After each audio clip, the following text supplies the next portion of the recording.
Hey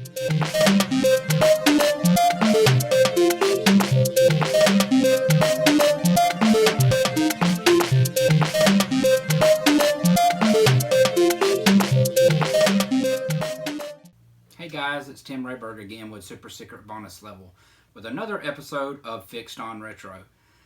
Have you ever had an original Nintendo and you plugged it up to go play your favorite game and it just had that dreadful blinking screen on and off, on and off, on and off, and you just thought, oh, my system's dead? Well, it's not actually dead. There is a connection in here and basically they get dirty.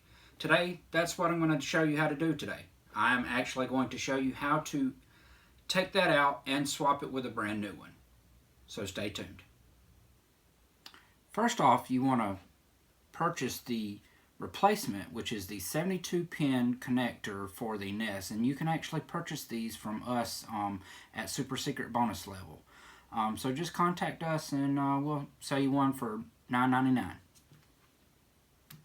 Alright, once you get that, you want to turn it over on its top, and you'll have 6 Phillips screws.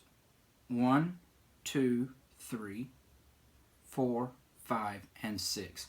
Go ahead and remove those. For time purposes, I went ahead and removed those. When you remove those, just put it back on its belly, and then you can just simply lift and remove the top and just place it off to the side. Before we go any further, I'd like to mention, anytime you take any console or anything like this apart, there's always going to be small parts and screws. Get you something like a magnetic mat like I have right here, or just get you a tray or a dish bowl or something to put your screws in so you won't lose them. Okay? Alright, now you're going to have some more screws. One here, here, here, 2 on the back, right here, and here. 2 on the side, right here and right here. Just go ahead and remove those.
Okay, when you have those taken out, you can just simply lift up, just kind of pull it to the right,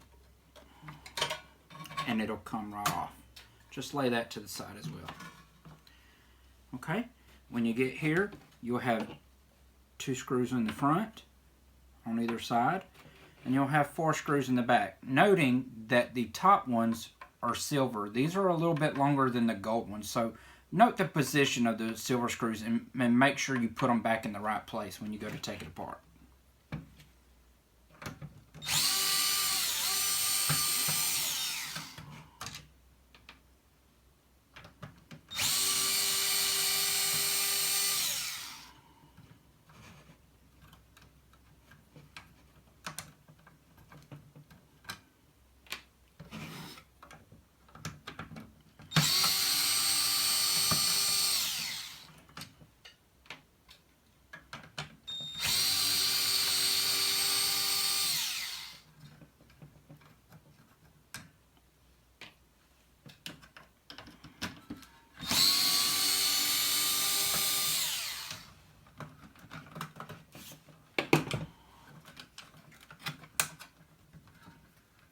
Sometimes these screws can be a little stubborn to get out.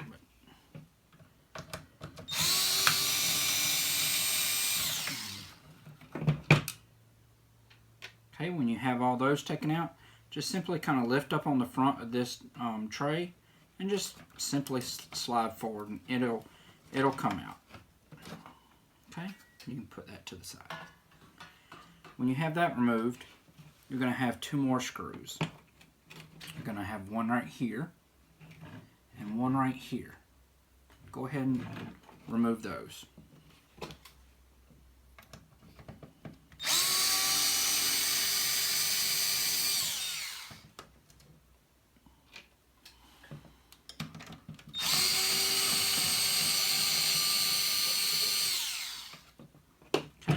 When you have those taken out, you can just simply lift up and the whole bottom tray will come out as well as the motherboard. Okay. When you have that, you got 3 connections. Just simply grab it right there at the base and simply just wiggle from side to side and it'll eventually come out. Don't put too much pressure on them because you don't want to pull the wires out of the connector itself. So just wiggle and it'll eventually come out.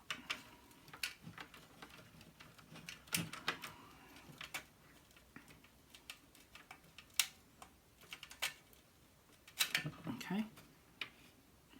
Once that's out, you can literally just take the bottom plate off and put it to the side as well.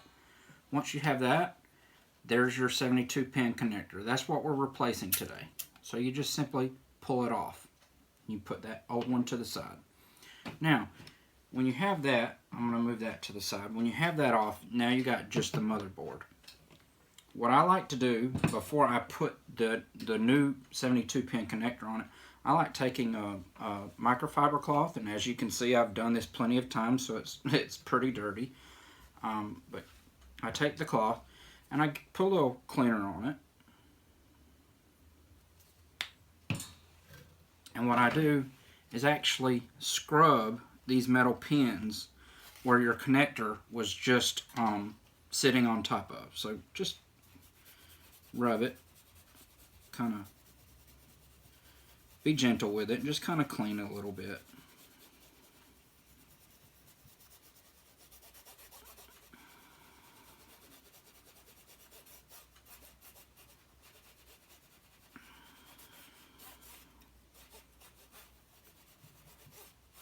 And as you can see, it's really dirty.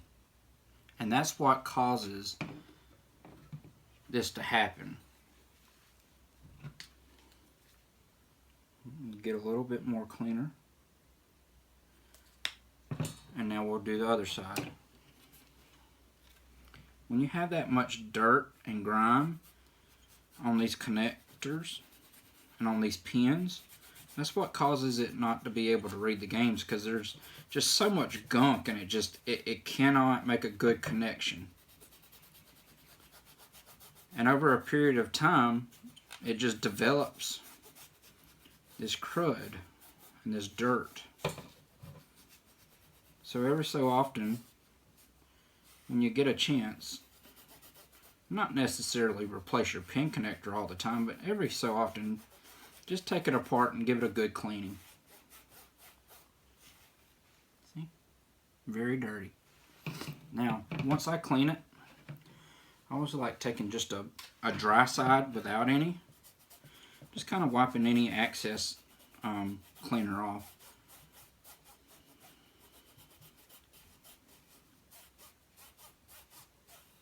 Okay. Flip it over and do the other side.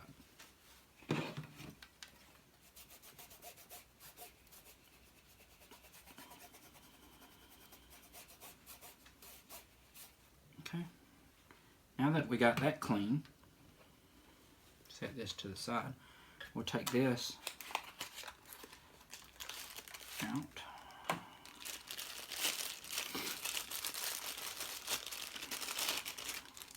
Okay. What you want to do,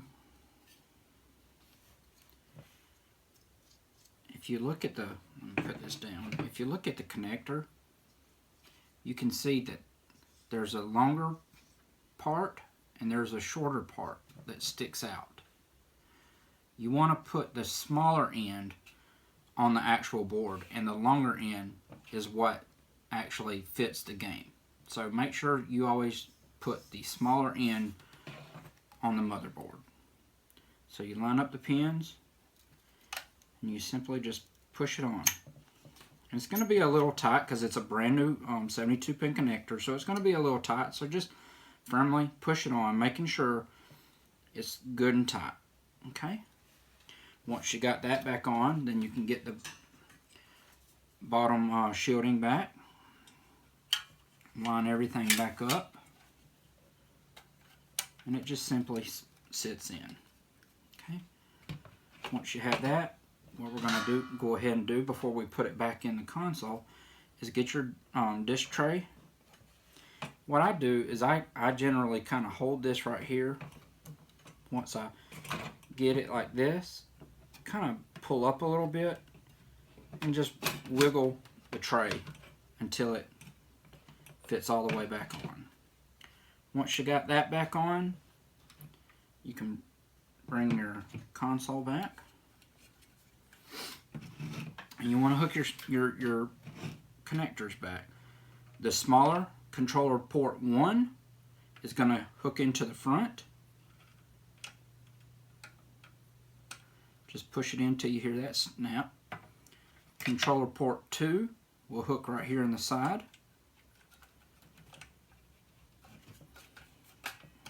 Okay. And your power and reset button will plug in the blue spot. Okay, there we go. Once that's done, you can just lay everything back into place. Okay, there we go. Now that everything's back into place, we'll take our screwdriver.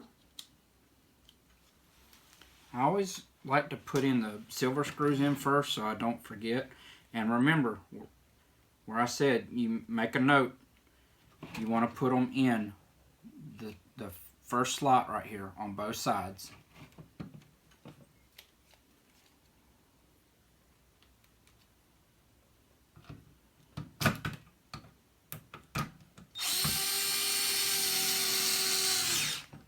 And remember guys, this is plastic, so you don't want to over tighten things. But you want to do it just enough, but not, remember, just do not over tighten. Okay? You two in the back.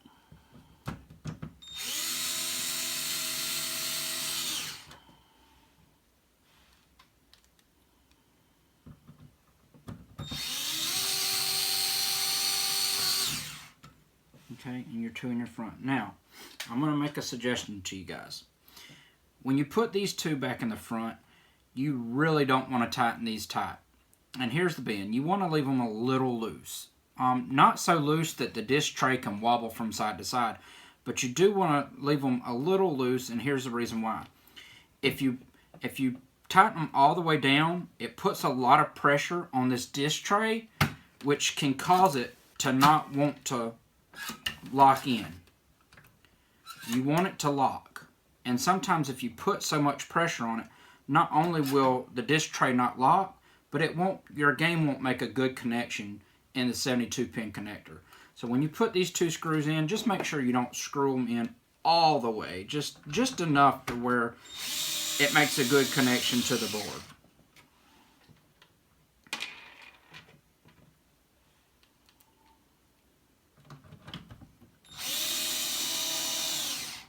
Okay. Now that you have that, now you can put your top shielding back on. Just kind of put it at an angle and then slide it in. Okay.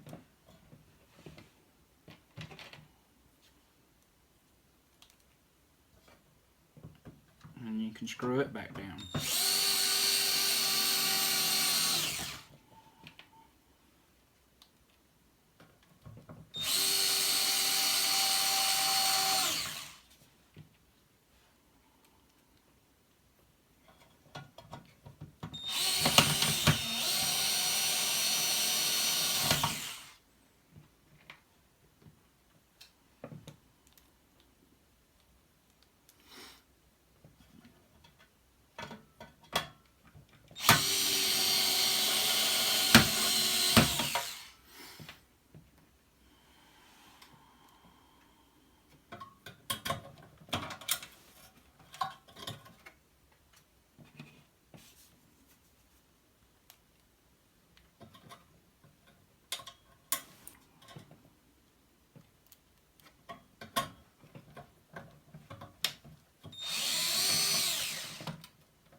also forgot to put the ones back here in the back and on the side, so we'll go ahead and do that as well.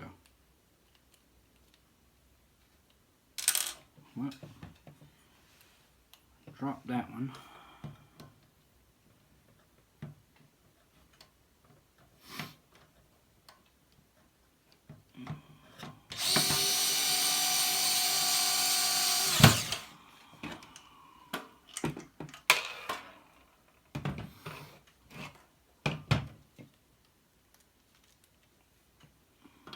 Well, done it again, guys. That's why you always want to screw that back in first. I didn't, now I'm paying the price for it.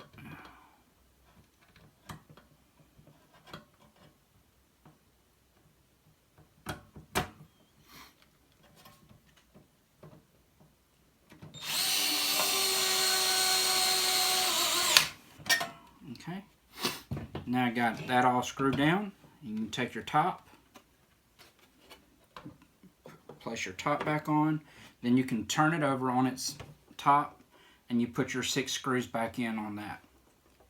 Okay, that's it. Now we'll go over here and hook it up and see if it works. Okay, now we got it all hooked up. Let's put it in the game and see what it does.